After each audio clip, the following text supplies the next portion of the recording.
네, 안녕하세요. 한 주간도 평안하셨습니까? 오늘도 수요 성경 공부, 성경 총론 제63강 여호와의 날을 선포한 요엘에 대해서 공부하도록 하겠습니다.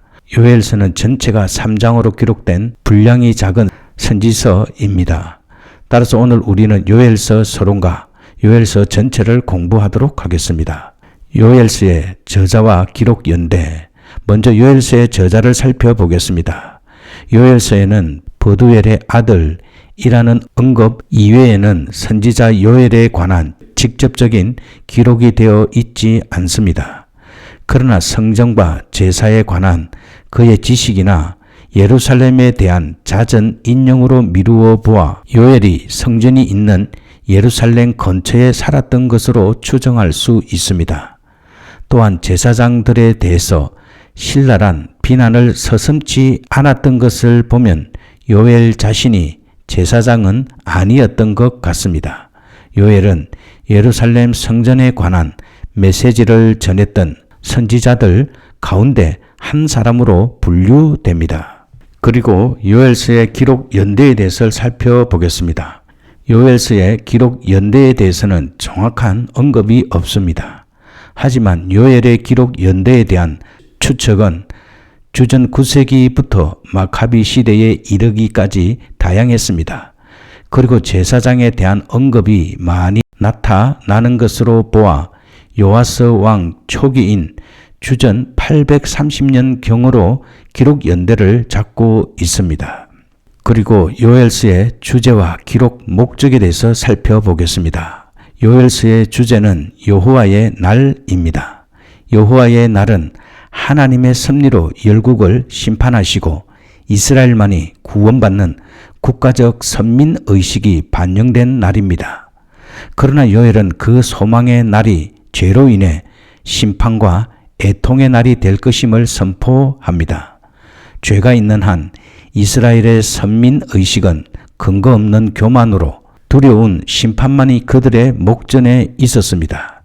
그러나 죄악을 버리고 하나님께 돌아오는 자들은 여호와의 날을 기쁨으로 맞이할 수 있습니다.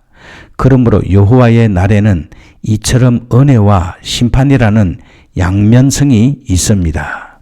그리고 요엘서의 기록 목적은 첫째, 유다의 죄로 인해 여호와의 날이 무서운 심판의 날임을 경고하기 위해서입니다.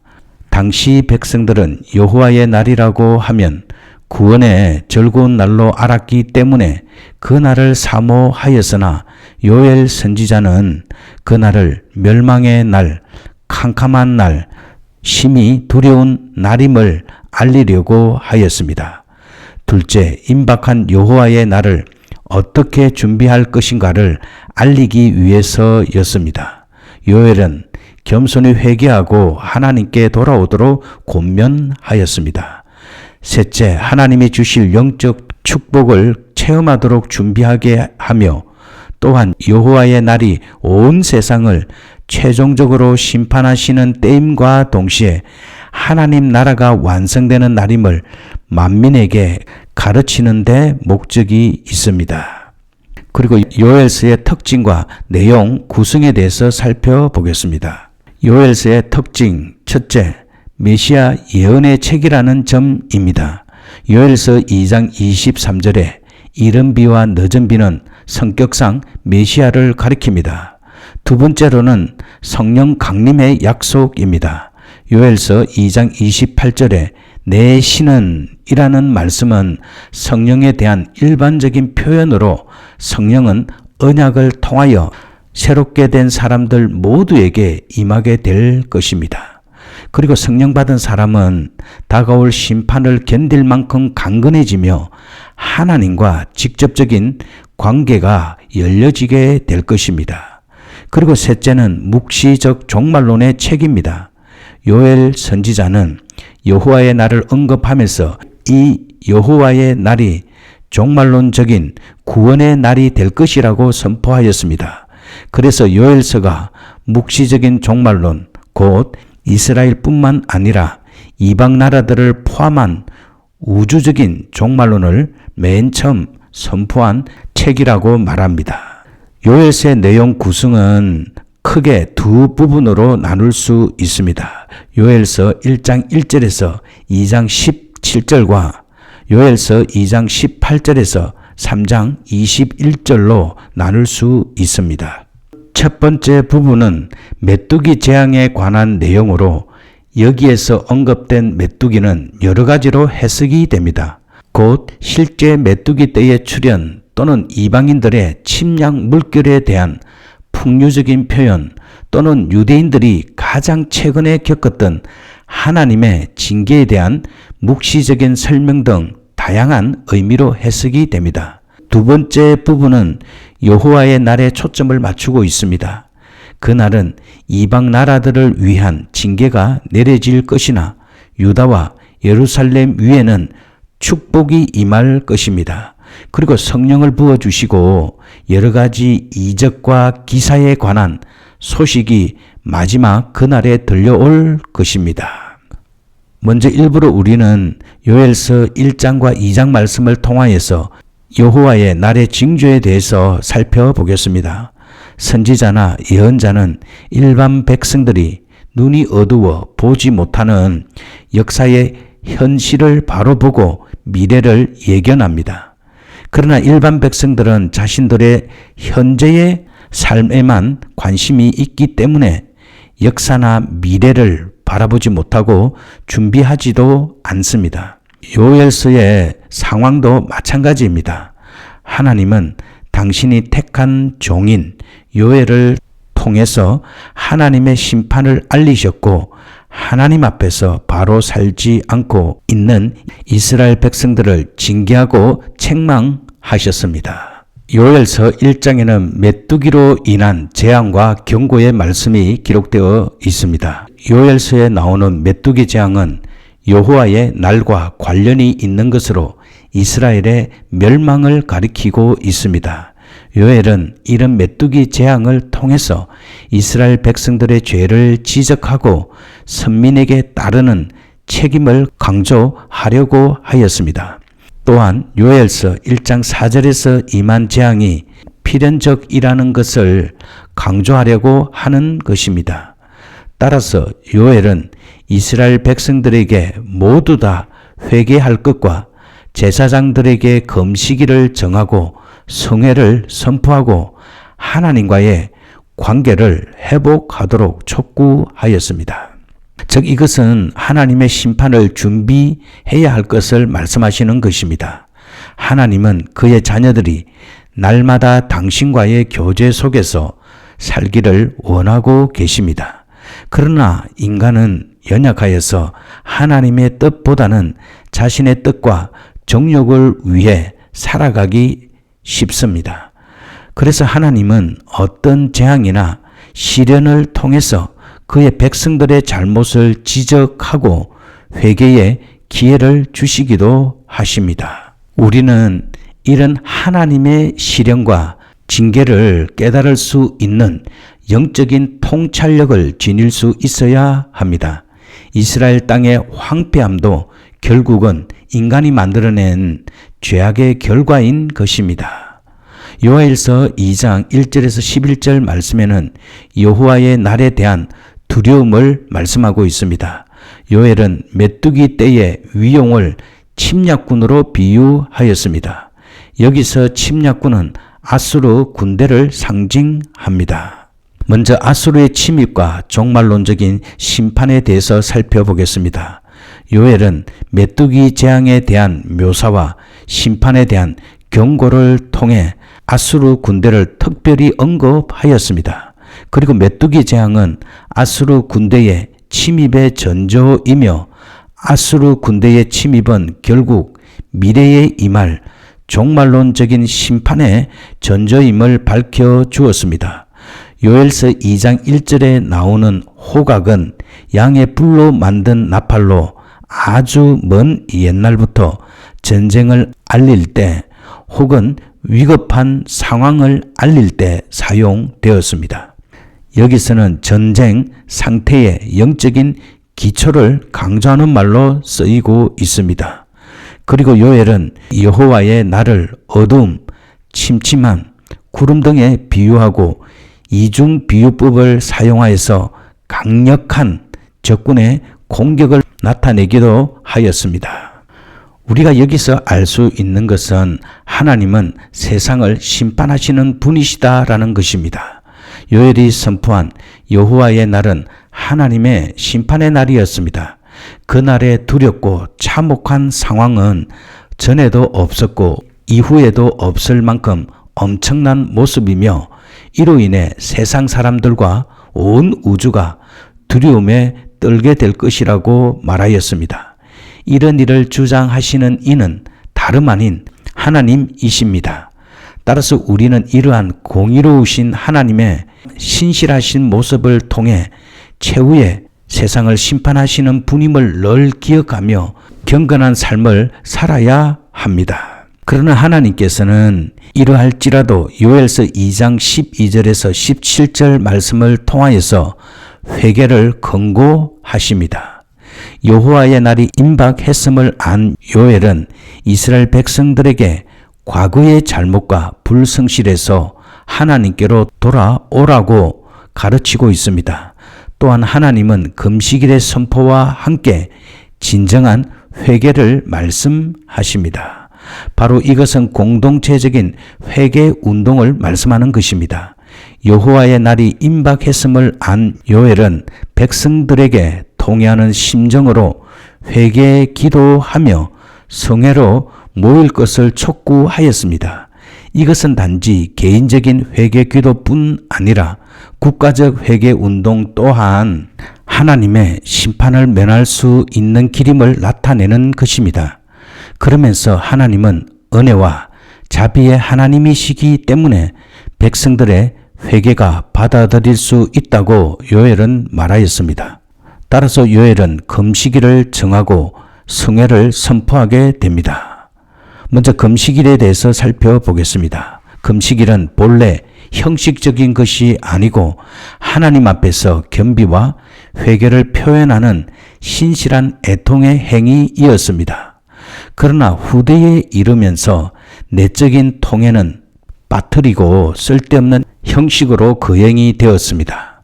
여기서 금식일을 정하고는 본래 금식을 성별하라는 의미로 이것은 이스라엘 백성들로 하여금 자신들의 모든 오염에서 벗어나 깨끗하고 정결한 자신을 하나님께 드리라는 의미가 담겨져 있습니다. 두 번째 성회. 성회는 히브리어로 아차라인데 이것은 빽빽히 모인 집회를 의미하는 것으로 백성들에게 금식이 선포될 때마다 엄숙한 집회가 있었던 것으로 여겨집니다. 그 까닭은 각 개인이 가정에서 음식을 삼가하는 것만으로는 부족했으며 모두가 한 목소리로 자신들이 하나님 앞에 죄를 지었다는 점을 공공연히 고백해야 했기 때문입니다. 이것을 볼 때 각 사람이 각기 밀실에서 기도함도 매우 필요하고 또 유효하지만 어떤 때에는 회집하여 합심한 집단적 기도도 불가결의 필요성을 가진다는 것을 말씀해 주고 있습니다. 그리고 하나님께서 이렇게 하신 것은 바로 회개로 인한 변화를 말씀하시는 것입니다. 이스라엘 백성들은 요엘의 경고를 듣고 제사장으로부터 온 국민에 이르기까지 한 사람도 빠트림 없이 전 국민적인 회개 기도 운동에 동참하였습니다. 오늘날도 국가나 사회가 잘못을 범하거나 타락하여 하나님을 저버리고 부패하고 썩어갈 때 이스라엘 백성처럼 모든 성도들이 마음을 찢고 자신이 속한 공동체를 위해 그리고 자신의 잘못을 위해 회개하며 통회한다면 자신은 물론 교회와 국가는 큰 변화를 체험하게 될 것입니다. 그리고 요엘서 2장 18절에서 27절 말씀에는 하나님께서 응답하시고 그리고 그 축복의 풍요로움을 말씀하고 있습니다. 먼저 하나님께서는 이른 비와 늦은 비를 주시겠다고 말씀하십니다. 요엘서 2장 23절에 보면 이른 비와 늦은 비가 나옵니다. 이것은 구체적으로 무엇을 의미하고 영적으로는 무엇을 의미하는지 살펴보겠습니다. 이른 비는 가을 비를 가리키는 것으로 10월 그리고 11월에 걸쳐 내리는데 땅을 부드럽게 하여 경작하기 좋고 싹을 돋우기에 좋습니다. 또한 늦은 비는 봄 비로 3월 또는 4월에 걸쳐 내립니다. 이 비는 추수를 앞두고 내림으로 곡식을 알차게 하는 역할을 합니다. 그러므로 이런 비가 적당한 때에 내리지 않으면 이스라엘 농부들에게는 재앙이나 다름이 없었습니다. 이 두 종류의 비는 하나님과의 교제의 회복과 마음이 잘 준비된 자에게 임하는 하나님의 축복을 상징합니다. 또한 이것은 이스라엘의 회복을 말씀하고 있는 것입니다. 하나님은 그의 자녀들이 죄를 회개하고 돌아오면 용서해 주시며 새로운 축복을 허락하십니다. 하나님은 이스라엘 백성들에게 메뚜기 재앙을 거두실 것이고 또한 북편 군대 즉 북방에서 내려올 이방 침략군을 축출하시겠다고 약속하셨습니다. 이어서 덜짐승, 덜풀, 모든 나무에까지 미치게 되는 자연의 회복과 영적 회복에 대해서도 약속하셨습니다. 바로 이것은 하나님의 인자하심을 말씀하고 있는 것입니다. 이스라엘의 범죄에도 불구하고 백성들이 회개하고 죄에서 돌이키기만 하면 하나님은 적극적으로 이스라엘 백성들에게 응답하셨습니다. 이스라엘을 괴롭히는 이방 민족의 축출과 고난의 멈춤, 자연의 회복 등을 통해서 하나님은 이스라엘 백성들에게 하나님의 인자하심을 나타내셨습니다. 그래서 이스라엘 백성들은 만족함을 누릴 수 있었습니다. 우리도 마찬가지로 죄악에 빠져 있다 할지라도 하나님의 인자하심을 믿고 회개하고 돌이키기만 하면 하나님과의 관계를 회복할 수 있습니다. 그리고 하나님께서는 요엘서 2장 28절에서 32절 말씀을 통하여서 영적인 축복을 약속하셨습니다. 요엘서 2장 1절에서 17절 다음에 나오는 하나님의 응답 사건에 뒤이어서 오는 내용을 담고 있습니다. 하나님께서는 그의 성령을 풍성히 내려 자기 백성들을 새롭게 하실 것을 약속하셨습니다. 요엘서 2장 28절에 그 후에 만민에게 라는 표현이 나오는데 이것은 구체적으로 무엇을 말하고 있으며 또한 여기서는 성령의 약속과 더불어 인류 역사의 초자연적인 이상현상, 즉 피와 불, 그리고 연기 기둥을 통해서 여호와의 크고 두려운 날을 가리키고 있습니다. 이것은 오순절 성령 강림에 대한 예언입니다. 하나님은 오순절 성령 강림 때에 구체적으로 요엘서 2장 28절의 예언의 말씀을 성취하셨습니다. 이런 측면을 고려해 볼 때 그 후에 라는 말은 호세아서 3장 5절에도 언급된 말인데 만일이라는 의미를 내포하고 있으며 대환란 다음에 뒤따르는 메시아 시대를 말합니다. 그리고 만민에게 라는 말은 모든 인간과 민족을 다 포함하며 여호와의 날은 심판의 날을 가리킵니다. 그러나 여호와의 날은 또한 이스라엘 백성들에게는 하나님이 마음을 돌이킨 이스라엘 백성들을 구원하시는 날이기도 합니다. 공의로우신 하나님께서 죄악이 가득 찬 이스라엘을 메뚜기 재앙과 여호와의 날을 통해 심판하신다는 사실은 이스라엘 백성에게는 두려운 일이 아닐 수 없습니다. 그러나 사랑의 하나님은 심판을 예고하시면서 회개하고 돌아오기만 하면 용서해 주신다고 약속해 주셨습니다. 오늘날도 하나님은 공의로 세상을 다스리시지만 언제나 사랑으로 우리에게 심판을 피할 수 있는 길을 열어주시고 구원의 길을 보여주십니다. 회개는 하나님께로 다시 나아가는 통로인 것입니다. 그리고 요엘은 성령 강림에 대해서도 요엘서 2장 28절과 29절에서 말하고 있습니다. 즉 내 신을 부어주시겠다는 약속은 초대 교회 때인 사도행전 2장과 그리고 3장에서 완성됩니다. 그래서 그리스도를 믿고 영접한 자는 누구나 성령 세례를 받고 그리스도 중심의 생활 속에서 성령의 충만함을 받게 됩니다. 그러나 이러한 성령 강림은 구약에서 이미 기드온에게 임하였습니다.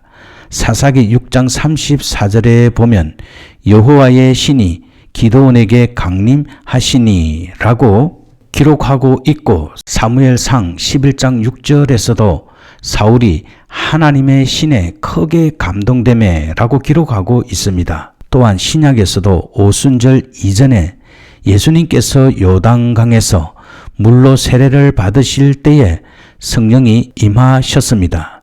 따라서 성령 강림은 오순절 때에 궁극적으로 모든 사람에게 임하셨지만 이전의 때에도 특별히 하나님의 특별한 임무를 가진 사람에게 하나님이 자기 사람의 확정의 표시로서 강림하셨을 뿐 아니라 역사하셨음을 알 수 있습니다. 따라서 우리는 물질적인 축복보다 더 큰 영적인 축복을 사모하여야 합니다. 하나님은 성령 강림에 대한 예언을 신약 시대에 가서 오순절 때에 이루셨습니다. 여기서 우리는 하나님께서 언약을 이루시는 신실한 분이심을 알 수 있습니다. 그러므로 우리는 그 하나님을 믿고 감사하며 살아야 합니다. 신약 시대의 오순절 성령 강림은 요엘의 예언의 성취이기는 하지만 궁극적인 완성은 아니었습니다. 오히려 지금 그 완전한 성취를 기다리고 있습니다. 사람에게 물질의 풍요함보다 더 큰 축복은 하나님을 더 가까이 알 수 있는 영적인 축복인 것입니다. 이제 2부로 요엘서 3장을 통하여서 하나님의 심판과 축복에 대해서 살펴보겠습니다. 하나님은 언제나 그의 백성들이 그들의 죄를 회개하고 돌이킨다면 널리 용서하시고 그들을 향해 축복을 베풀어 주십니다. 그러면 축복을 받은 하나님의 백성들은 진정한 기쁨을 회복하게 됩니다. 우리는 하나님이 그의 백성만 다스리시고 심판하시는 것뿐만 아니라 이 세상 모든 나라도 다스리신다는 것을 알고 있습니다. 따라서 이스라엘 백성뿐 아니라 이 세상 모든 나라에 임할 여호와의 날에 대해 살펴보고자 합니다. 요엘서 3장에는 열방에 대한 심판과 이스라엘에 대한 축복이 약속되어 있습니다. 하나님께서 여호와의 날에 임할 심판을 언급하시면서 이방 민족에게 임할 심판과 경고의 말씀을 주셨습니다. 하나님이 이방 민족을 심판하신다는 사실을 자세히 말씀하신 이유는 무엇인지, 그리고 또한 판결 골짜기에서의 하나님의 자녀와 이방 민족과의 전쟁을 묘사하며 하나님은 자신의 나타남 즉 현현으로 인해 이방인과 이스라엘 백성에게 어떤 의미를 부여하시는지 살펴보겠습니다. 여호와의 날이라는 말의 히브리어는 욤 여호와인데 이 말 속에는 여호와께서 진노하시는 날이라는 의미가 함축되어 있습니다. 이 말은 미래에 대한 예언으로서 임박한 결정적인 하나님의 개입을 지칭하는 말로 사용되었습니다. 이처럼 여호와의 날이라는 표현은 이스라엘 예언자들이 어떤 중대한 사건을 묘사하는데 사용했던 시적인 표현이었습니다. 그 사건은 역사적으로 큰 전쟁이나 재난 등 이스라엘 백성들이 기억하고 전수해야 할 획기적인 사건들과 연결된 것이었습니다. 또한 신학적으로 이 사건들 속에는 여호와께서 임재해 있다는 사상을 내포하고 있으며 여호와의 임재로 인하여 거룩한 그리고 기억할 만한 사건이 될 수 있었습니다. 더 나아가서 이러한 여호와의 임재와 심판으로서의 역사적 사건을 기억하고 전수해야 할 당연한 의무는 그것이 여호와의 구원의 날과 연결된 것이기 때문에 발생하는 의무였습니다. 결국 여호와의 날은 이스라엘에게 있어서 신앙생활의 궁극적인 도달점이라고 할 수 있습니다. 그리고 우리는 여호와의 날의 양면성에 대해서 살펴보겠습니다. 하나님께서 여호와의 날에 이방 민족을 심판하신다는 사실은 종말론적인 예언으로 하나님의 자녀를 대적한 모든 세력들을 쳐부수기 위해 있을 전쟁을 가리킵니다. 그리고 하나님은 자기 백성을 심판하실 때에 그 도구로서 이방 민족들을 사용하셨지만 그들이 저지른 만행을 기억하시고 결국 하나님의 군대로 그들을 심판하십니다. 말의 심판이 아닌 하나님의 능력이 나타나는 심판인 것입니다.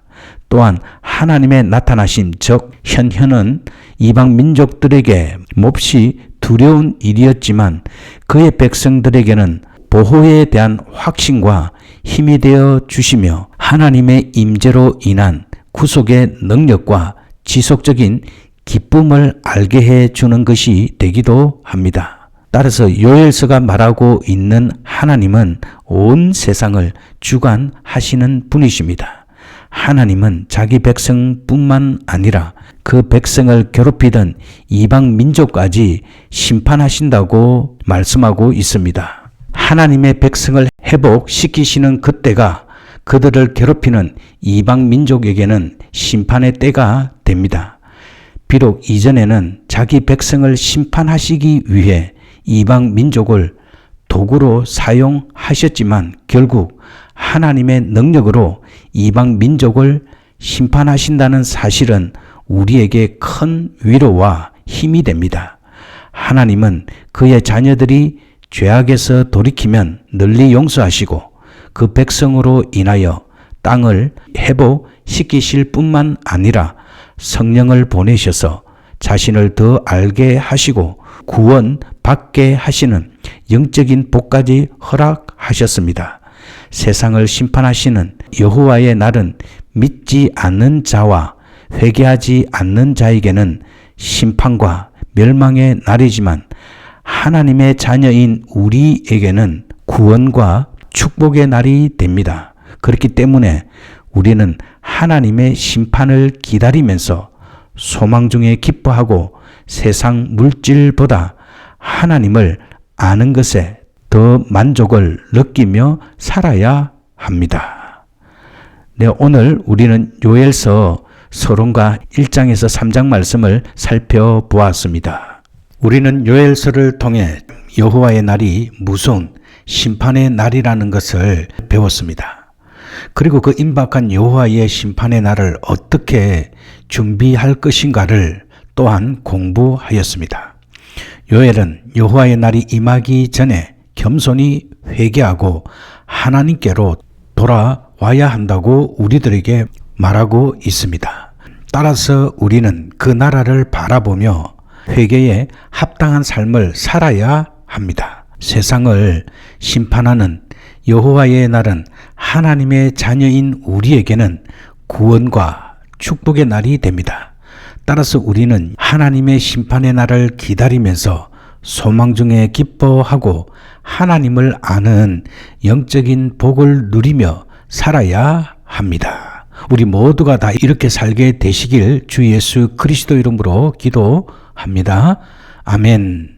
네, 오늘도 성경 공부하느라 수고 많이 하셨습니다. 편안한 저녁 시간 되시고요. 또 다음 주에 또 공부하도록 하겠습니다. 샬롬.